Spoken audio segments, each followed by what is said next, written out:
Hello students. हम acid base और salt का बारे में पढ़ रहे हैं इस चैप्टर में। लेकिन इस चैप्टर में आज हमारा टॉपिक है natural indicator around us.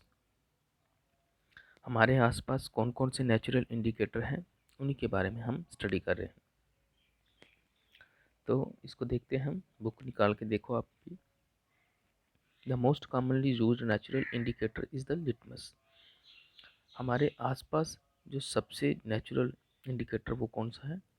Litmus, जो कि ज़्यादातर यूज़ किया जाता है। अब ये लिटमस होता है, ये कहाँ से एक्सट्रैक्ट किया जाता है, कहाँ से निकाला जाता है? लिचन से। ठीक है, लेकन या लिचन कुछ भी बोल सकते हो। ठीक है, तो ये हमारा लिचन्स, ये कि हमारा एक नेचुरल इंडिकेटर है। इट हैज़ मावा पर्पल कलर इन डिस्टिल्ड वाटर। जब इसको हम डिस्टिल्ड वाटर में करते हैं तो इसका कलर कैसा होता है? पर्पल कलर हो जाता है। ठीक है, लिचन जो हमारा लिटमस का कलर है वो कैसा हो जाता है? मावा बोलते हैं या फिर पर्पल कलर बोलते हैं। When added to the acetic solution, it turn red। जब लिचन को हम एसिड में डालते हैं, लिचन को कहाँ में डालते हैं? एसिड में डालते हैं, तो ये कैसा हो जाता है? रेड हो जाता है। ठीक है। When added to base solution, it turn blue। मतलब लिचन को बेस में डालते हैं, ठीक है, तो इसका कलर कैसा हो जाता है? ब्लू। ठीक है, तो इसका मतलब क्या होगा? ये एक हमारा नेचुरल इंडिकेटर है जो कि लिचन से एक्सट्रैक्ट करते हैं, तो इसको हम क्या बोलते हैं? लिटमस बोलते हैं। लिटमस को जब एसिड में डालते हैं तो रेड हो जाता है, लिटमस को जब बेस में डालते हैं तो ये ब्लू हो जाता है। It is available in the form of a solution और in the form of strip paper. अब लिचन हमें अलग अलग किस्मों में मिलता है। कौन कौन सी? सोल्यूशन की फॉर्म में भी होता है और पेपर की फॉर्म में भी होता है। Known as litmus paper. जो पेपर होता है उसको हम लिटमस पेपर बोलते हैं, और अगर जो इसका सोल्यूशन होता है उसको हम लिटमस सोल्यूशन बोलते हैं। Generally available as red and blue litmus paper. अब अगर लिटमस की बात करें तो ये रेड लिटमस भी होता है और ब्लू लिटमस भी पेपर भी होता है। ओके,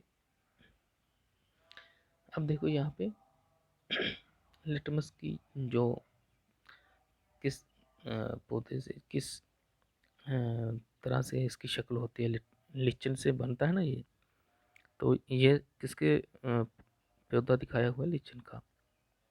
ठीक है, and red and blue litmus paper, ये इसका लिटमस का पेड़ है जिसको हम बोल सकते हैं, जो पत्तियां होती है जैसे कैसे उगता है, और इन्हीं से इस लिचन से हमारा क्या निकलता है?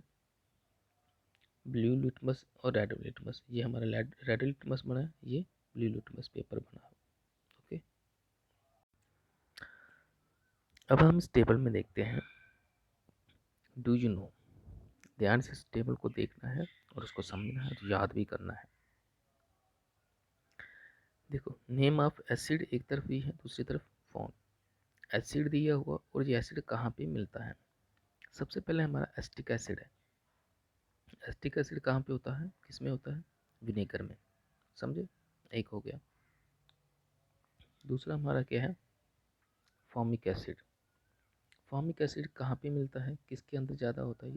एंट्स के अंदर, चींटी होती है जिसको आप रे बोलते हो। तीसरा है सिट्रिक एसिड। सिट्रिक एसिड किस में मिलता है? Citrus fruit such as orange lemon. जो भी हमारे खट्टे जैसे नींबू हो गया, संतरा हो गया, मौसमी होगी, इनको सभी को सिट्रस फ्रूट कहते हैं। तो सिट्रिक एसिड किस में होता है? सिट्रस फ्रूट में। ओके, उसके बाद हमारा लैक्टिक एसिड। लैक्टिक एसिड किस में होता है? आपका कर्ड, दही, जिसको आप जमदूध बोलते हो। Okay, oxalic acid. Oxalic acid किस में होता है? स्पिनाच, इसमें होता है। ठीक है, मिर्ची जिसको आप बोलते हो। उसके बाद ascorbic acid, vitamin C. Vitamin C आंवला में मिलता है, और सिट्रस फ्रूट, जितने भी खट्टे फ्रूट होते हैं जैसे नींबू हो गया, संतरा हो गया, में हमारे विटामिन सी मिलते हैं। उसके बाद हमारा टारटारिक एसिड। टारटारिक एसिड किस में मिलता है? टैमरिन में, ग्रेप्स में मिलता है, और अनराइप मैंगो में। टैमरिन इमली, अंगूर और कच्चे आम हैं उनमें हमारा टैमरिन जो टार्टारिक एसिड है वो मौजूद होता है। उसके बाद हमारा क्या है, all the acid mentioned above are natural acid. ये जितने भी ऊपर हमने एसिड पढ़े हैं ये सारे नेचुरल एसिड है। नेचुरल एसिड वो एसिड होते हैं जो हमें कुदरत से मिलते हैं, जो हमें प्लांट से मिलते हैं, ठीक है, जानवरों से मिलते हैं, उनको हम क्या बोलेंगे, नेचुरल एसिड।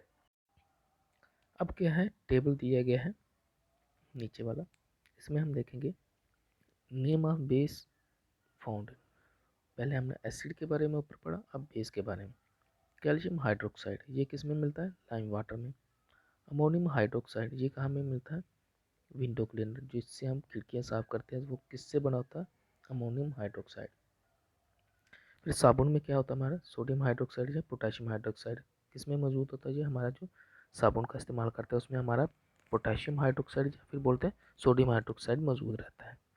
ओके, फिर हमारा क्या आ गया, मैग्नीशियम हाइड्रोक्साइड, ये भी क्या है, एक बेस है। तो ये चारों के चारों बेस है।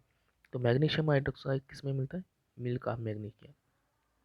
मिल्क ऑफ मैग्नीशियम मीन क्या हो गया, जो आप गैस की दवाई पीते हो तो वो हमारा क्या होता है, मिल्क ऑफ मैग्नीशियम।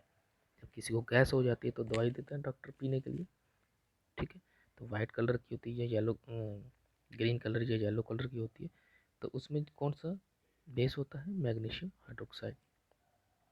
तो ये आज हमने पढ़ा है क्या, थोड़ा सा लिटमस के बारे में, थोड़ा सा एसिड, कौन कौन सा एसिड किस में मौजूद है, ठीक है, और उनका सोर्स क्या है, और फिर उसके बाद हमने बेसिस पढ़े हैं, ठीक है। ओके, तो आपको इनको याद कर लेना है, नेक्स्ट टाइम हम इसी चैप्टर को कंटिन्यू करेंगे। तो thank you, have a good day.